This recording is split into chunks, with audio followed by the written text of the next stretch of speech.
If you enjoy helping others, you may want to consider work as a physical therapist aide. You don't need formal training or a license to be hired. Physical therapist aides assist patients receiving treatment by physical therapists.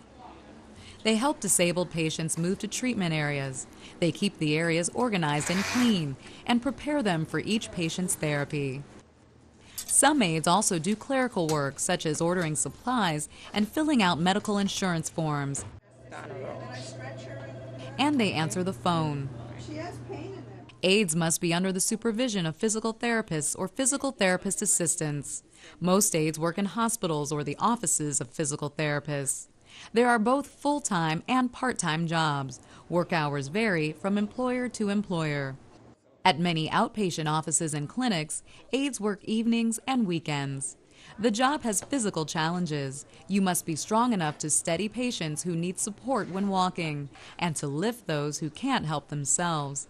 There is much kneeling and bending and sometimes standing for long periods as patients are treated by a therapist.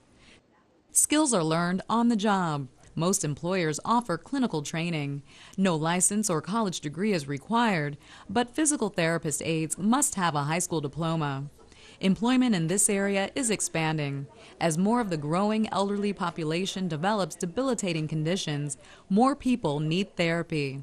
That creates a need for more aides to assist physical therapists.